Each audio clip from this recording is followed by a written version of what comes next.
Pāharakeke, Flaxmere, a Hastings suburb, making headlines for all the wrong reasons. A 4-year-old boy with head injuries and growing calls for the family to speak to police. All officers will carry weapons as they deal with the escalating gang tensions between mongrel mob and black power. But local heroes are fighting to save their community's reputation, offering a helping hand to hundreds who have fallen on hard times. I owe them my life. I put a roof over their head if they need it. I give them a kai on the table. One local couple is taking a flax roots approach and bringing some good news to the people of Pāharakeke. From our hurt, our trauma, our pain, something big has come out of that. We're not here to change the world, but if we can change one person's life, that means the world to us.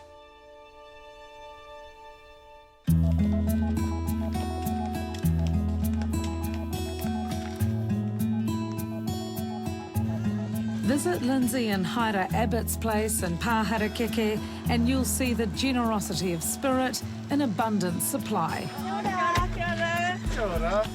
going? Hi, my darling. What have you got here? The Pātaka Kai, or community street pantry they set up 2 years ago, does a roaring trade in kindness.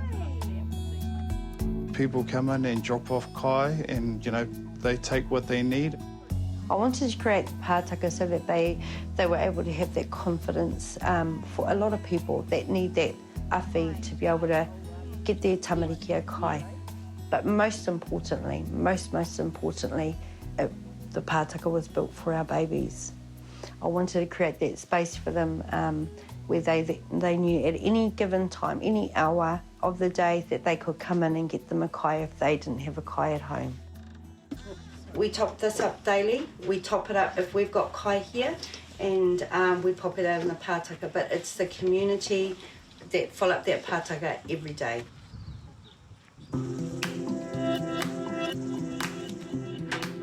Lynsey Abbott was born in Pāharakeke, and except for a few years spent in Australia, she's lived in the Hastings suburb all her life.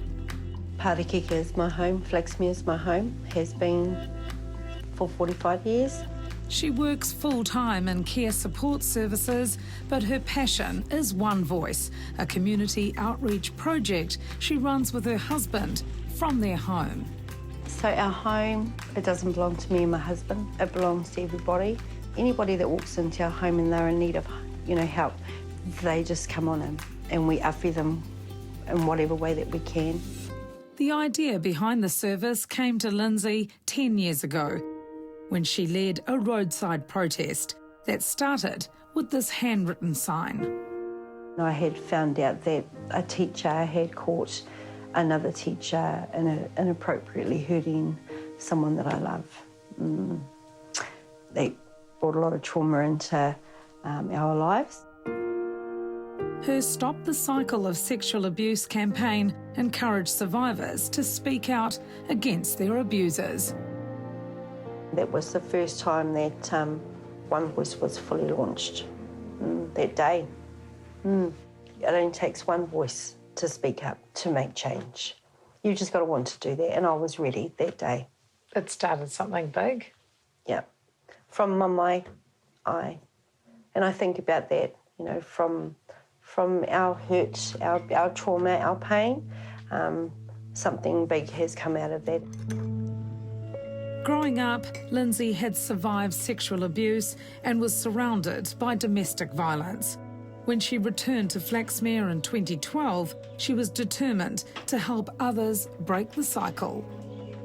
If I needed to support them going to the police or going to the doctor or, going to court, then I would do so, wherever the need was.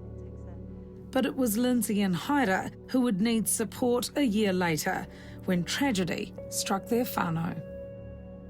We lost our son, Kingston, to suicide in the year 2013, and it left a deep hole within our hearts. And it took a long time to sort of find a place to, or talk to somebody to be able to, you know, relieve and take a bit of pressure off our own shoulders in regards to that. As they went through their own grief, having lost a beloved boy, the idea of a support group for men was born.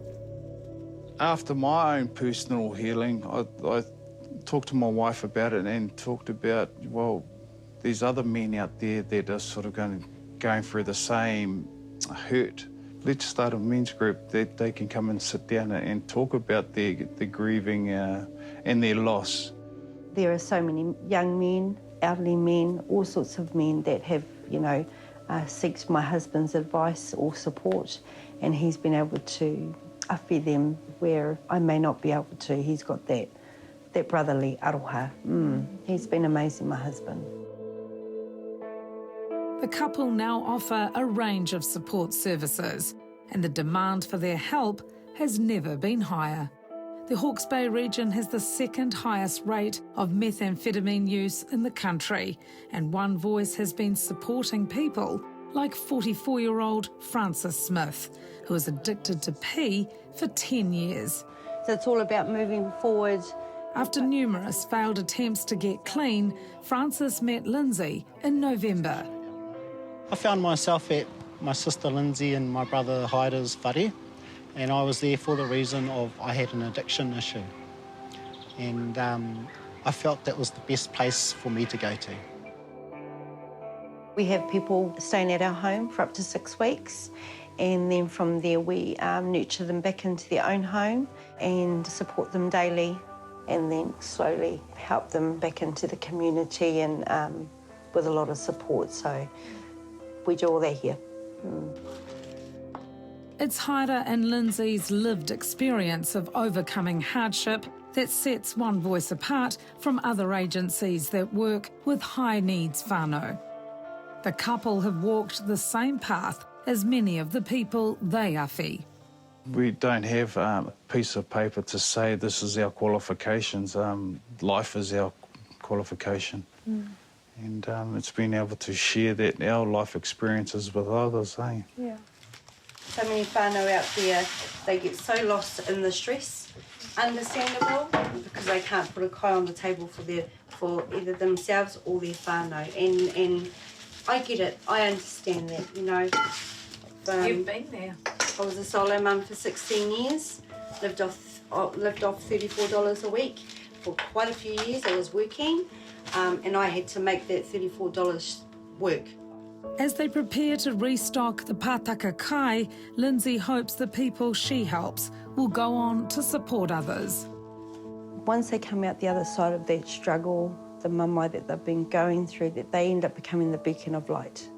That's what I believe in my manawa. They become the beacon of hope. So that anybody else that walks into their life that may be going through what they've been through, they'll be able to support them and awhi them. Coming up, we meet another local hero fighting for the people of Pāharakeke.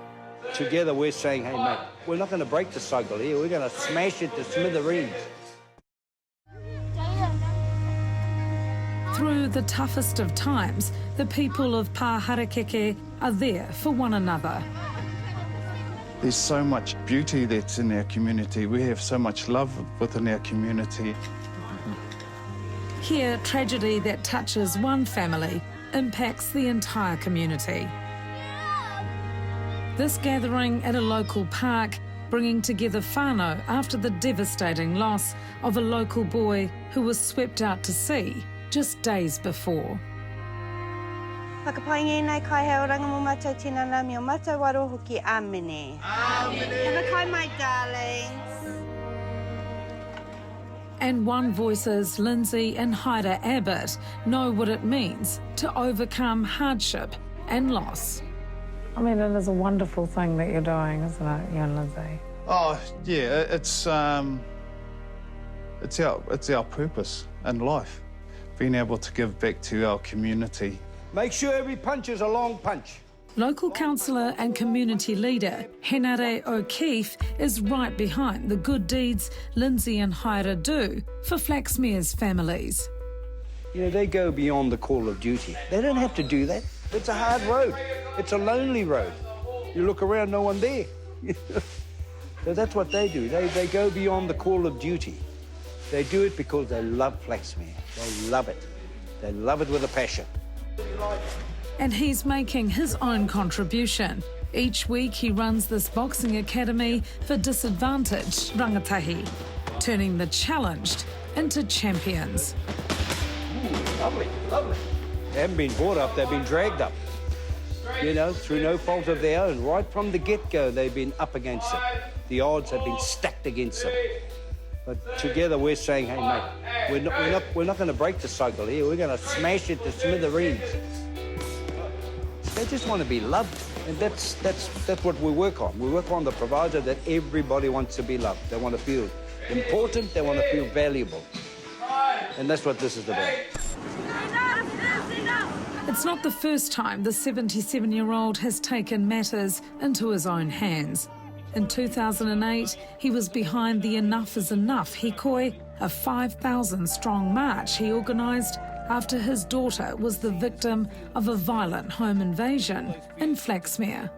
This is a community that have taken ownership and responsibility. We ain't in grievance mode here. You know, we may be victims of our past, but we've decided we're not going to be prisoners of it. Gang members attacked partygoers with machetes and baseball bats.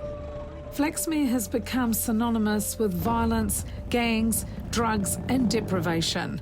But Henare says that's only half the story. He says there's plenty to be proud of here, but the positive stories don't lead the news. So he's lined the walls of the gym with success stories to show the kids here what is possible. Don't judge us till you know us. If you have the inclination to judge us, come and spend a day with me, and I'll show you the real beauty that resides here. I know no community with a spirit like this. I've yet to come across it. But that spirit was tested again in January, following the brutal bashing of a 4-year-old boy who lived around the corner from Lynsey. You must have felt pretty helpless, though. I did. I felt guilty. I felt guilty because I wish I had done something. I wish I had known. What could I have done to protect out this pepe? Why couldn't the family reach out to me? I mean, I'm here just a few streets around the corner, 3 streets around the corner. Why couldn't they reach out to me and my husband if they needed help or what, you know, what was the issue, you know? But that baby plays in my head along with a lot of other pepe that are out there that have been sadly abused in their home. While she couldn't save that boy, Lynsey is helping change the life of 17-year-old Kayden Huirama, who turned up on their doorstep before Christmas. Oh, I basically had nothing. Yeah, no shoes. Just the clothes? Yeah, just the clothes I had on my back. And then Auntie put out some help to give me some clothes, and then heaps of people bring me some. There's a lot of people out there that need help, and we need to be able to create that space for them to receive that help. And with their help, Kayden is now enrolled in an agriculture course and is grateful for everything Lynsey and Haira have done for him. So yeah, just staying positive now, doing my EIT, studying, hopefully get something out of that, get a good job. I think for himself, he can't believe that things have moved so fast for him. But it's absolutely wonderful, and I've got hope for him. Oh, Auntie and Uncle are bloody angels, eh? Yeah, angels, eh? I love them. Got pretty attached pretty fast to them. But you're part of the whānau? Yeah, part of the whānau now. In the 10 years One Voice has been running, Haira and Lynsey have helped hundreds of people in desperate need. Haira says his wahine has become a guardian angel to the people of Pāharakeke. She is a beautiful lady. She has a lot of mana, not only within our home, but within our community wide. We as a team, we walk hand in hand, side by side. Do you think that we could all do a bit more and and help out? Absolutely. You don't have to be a millionaire to help anybody. What the couple don't have in money, they make up for in the aroha they have for their community. I feel that it's my calling. This is what I'm meant to be doing. This is my why.